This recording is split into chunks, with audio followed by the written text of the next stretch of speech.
Hi guys! Welcome to Jekotech TV! Smile ka muna dyan! Okay guys, let's go! And guys, ito yung kanilang registration form. Simple din naman. Nalagay lang tayo ng phone number, password, tapos ulitin ng password, tapos itong verification code. Gawin na natin. Yan, ganyan lang kasimple. Click natin register now. And guys, dito nga after natin mag-sign up, wala tayong makukuhang libre. Zero lang agad. At ang ating identity ay intern. So meron sila itong customer service, ito naka-Walkman, o naka-headset, pwede natin kontakin yan in case na meron tayong problem sa ating account. So ating busisiin itong application na to. Paano ba ito umiikot? Check natin ito sa task. So ito yung kanilang binabandera dito na kitaan. So meron tayong intern. So yung intern yung ating position once na tayo nag-sign up. So ang ating deposit, so security deposit natin ay 0. Meron tayong task na 5. At ang unit price ay 7. Ang total niya ay 35. Pero pag tayo R1 naman, kailangan natin maglagay ng 1K. Meron tayong 5 tasks. 7 daw ang every task. 35 yan. So monthly, magkakaroon tayo ng 1,050. So ito po yung kanilang mga kitaan dito. Okay? At ang pinakamalaki nga dito ay 5,200,000. Meron daw task na 120. Wow, laki Nakakagulat. Kung natin pag-usapan, nakakagulat. So, paano gagawin ba para magka-task? Yan. So, dito pala yung task call na sinasabi. So, punta tayo sa intern. Yan. Intern. I-play na natin to. Yung mga video dito. Yan. So, papanoorin yung video na yan. Tapos, merong reward na 7 pesos. Tapos, sasagutin pa itong mga question. Is this food or daily necessities? So, submit na natin kung tama tayo. So, nakakompleto na tayo ng 1 task. Check na natin sa ating task. Yan. Doing. Not audit. Okay. Success. So, meron tayong success na isa. So, 7 pesos. So, check na natin sa ating profile, sa ating dashboard. Ayan, meron tayong 7 pesos. So, 5 yun. Gagawin natin yun. Bawat isa ay 7 pesos. So, 35 po yun. So, depende sa plan na pili natin. So, ito yung mga plan. Ayan. Pinakamaliit na investment nga ay 1K. Nakikita ito ng 35 pesos every day dahil meron tayong task. Ganun lang. Play lang yung mga video at pasagutin yung mga question. Recharge, pwedeng WakaPay or CarryPay. Pag WakaPay, pinakamaliit na recharge ay 100. Ganun din sa CarryPay. At wala raw fee. Click lang yan. Mamili GCash, SD, and Maya. Click lang itong recharge now. Confirm. Yan ang presyo. 100 o 1,000. Yan, 1,000. Recharge now. Via GCash, login tayo. Yan, scan tong QR code, mag-transfer ng fund. Pag naka-transfer na, ayun, meron na tayong investment. Pwede na tayong scan tong QR code, mag-transfer ng fund. Ayun, meron na tayong pang-invest. Pwede na tayong kumita everyday. So, ganun lang, ganun lang guys. Dito nga sa taas, marami na nag-invest at marami na rin kumikita. So, nasa sa inyo yan kung kayo po ay papatol sa application na to o hindi. Pag-aralan nyo muna mabuti bago kayo maglabas ng pera, bago kayo mag-invest. Pampaalala, ang ganitong mga application, minsan tumatagal, pero minsan sandaling-sandali lamang. Kung may free, sa free na lang muna tayo. Kung may free, sa free na lang muna tayo. At sa pampaalala, ang ganitong mga application, minsan tumatagal, pero minsan sandaling-sandali lamang. Kaya maging maingat sa ating pag-invest. Paring paalala, sabi po sa 1 Timothy chapter 6 verse 10, for the love of money is a root of all kinds of evils, is true this craving that some have wandered away from the faith and pierced themselves with many pangs. Totoo po ito. Ang pera naman ay hindi masama. Yan ang ginagamit natin sa pang-araw-araw natin buhay, pambili ng bigas, ulam, sapatos at iba pa. Pero ang babala dito ay yung pag-ibig sa pera. Pag tayo po umibig na sa pera, maaari tayong makagawa ng sari-saring kasamaan. Yan po ang kinauugatan, yung ating pag-ibig sa pera. Kaya ito po ay isang babala. Dahil ang ating ibang mga kasama natin ay nawala na sa pananampalataya. Mas pinili nilang ibigin ang pera. Hindi na natin alam kung nasaan sila. Kaya pinag-iingat po tayo dito. Mag-iingat po tayo sa pag-ibig sa pera. Bye-bye. Ingat lagi sa pag-invest. Bye. Hi guys! Welcome to Jekotech TV! Smile ka muna dyan! Okay guys, let's go! And guys, ito yung kanilang registration form. Simple din naman. Nalagay lang tayo ng phone number, password, tapos ulitin ng password, tapos itong verification code. Gawin na natin. Yan, ganyan lang kasimple. Click natin register now. And guys, dito nga after natin mag-sign up, wala tayong makukuhang libre. Zero lang agad. At ang ating identity ay intern.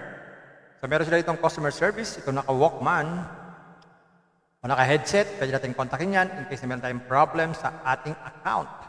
So ating busisiin itong application na to. Paano ba ito umiikot? Check natin ito sa task. So ito yung kanilang binabandera dito na kitaan. So meron tayong intern. So yung intern yung ating position once na tayo nag-sign up. So ang ating deposit, so security deposit natin ay 0. Meron tayong task na 5. At ang unit price ay 7. Ang total niya ay 35. Pero pag tayo R1 naman, kailangan natin maglagay ng 1K. Meron tayong 5 task. 7 daw ang every task, 35 yan. So monthly, magkakaroon tayo ng 1,050. So ito po yung kanilang mga kitaan dito. Okay? At ang pinakamalaki nga dito ay 5,200,000. Meron daw task na 120. Wow, laki Nakakagulat. Kung natin pag-usapan, nakakagulat. So paano gagawin ba para magka-task? Yan. So dito pala yung task call na sinasabi. So, punta tayo sa intern. Yan. Intern. I-play na natin to. Yung mga video dito. Yan. So, papanoorin yung video na yan. Tapos, merong reward na 7 pesos. Tapos, sasagutin pa itong mga question. Is this food or daily necessities? So, sapit na natin kung tama tayo. So, nakakompleto na tayo ng 1 task. Check na natin sa ating task. Yan. Doing. Not audit. Okay, success. So, meron tayong success na isa. So, 7 pesos. So, check na natin sa ating profile, sa ating dashboard. Ayan, meron tayong 7 pesos. So, 5 yun. Gagawin natin yun. Bawat isa ay 7 pesos. So, 35 po yun. So, depende sa plan na pili natin. So, ito yung mga plan. Ayan. Pinakamaliit na investment nga ay 1K. Nakikita ito ng 35 pesos every day dahil meron tayong task. Ganun lang. Play lang yung mga video at pasagutin yung mga question. Charge. Pwedeng WakaPay or CarryPay. Pag WakaPay, pinakamalit na recharge ay 100. Ganun din sa CarryPay. At wala raw fee. Click lang yan. Mamili GCash SD and Maya. Click lang itong recharge now. Confirm. Yan ang presyo. 100 o 1,000. Yan, 1,000. Recharge now. Via GCash, login tayo. Yan, scan tong QR code, mag-transfer ng fund. Pag naka-transfer na, ayun, meron na tayong investment. Pwede na tayong scan tong QR code, mag-transfer ng fund. Ayun, meron na tayong pang-invest. Pwede na tayong kumita every day. So, ganun lang, ganun lang guys. Dito nga sa taas, marami na nag-invest at marami na rin kumikita. So, nasa sa inyo yan kung kayo po ay papatol sa application na to o hindi. Pag-aralan nyo muna mabuti, bago kayo maglabas ng pera, bago kayo mag-invest. Kung may free, sa free na lang muna tayo. Kung may free, sa free na lang muna tayo. At sa pampaalala, ang ganito mga application, minsan tumatagal, pero minsan sandaling-sandali lamang. Kaya maging maingat sa ating pag-invest. Paring paalala, sabi po sa 1 Timothy chapter 6 verse 10, for the love of money is the root of all kinds of evils, is true this craving that some have wandered away from the faith and pierced themselves with many pangs. Totoo po ito. Ang pera naman ay hindi masama. Yan ang ginagamit natin sa pang-araw-araw natin buhay, pambili ng bigas, ulam, sapatos at iba pa. Pero ang babala dito ay yung pag-ibig sa pera. Pag tayo po umibig na sa pera, maaari tayong makagawa ng sari-saring kasamaan. Yan po ang kinauugatan, yung ating pag-ibig sa pera. Kaya ito po ay isang babala. Dahil ang ating ibang mga kasama natin ay nawala na sa pananampalataya. Mas pinili nilang ibigin ang pera. Hindi natin alam kung nasaan sila. Kaya pinag-iingat po tayo dito. Mag-iingat po tayo sa pag-ibig sa pera. Bye-bye. Ingat lagi sa pag-invest. Bye. Hi guys! Welcome to Jekatech TV! Smile ka muna dyan! Okay guys, let's go! And guys, ito yung kanilang registration form. Simple din naman. Nalagay lang tayo ng phone number, password, tapos ulitin ng password, tapos itong verification code. gawin na natin. Yan, ganyan lang kasimple. Click natin register now. Ayan guys, dito nga after natin mag-sign up, wala tayong makukuhang libre. Zero lang agad. At ang ating identity ay intern.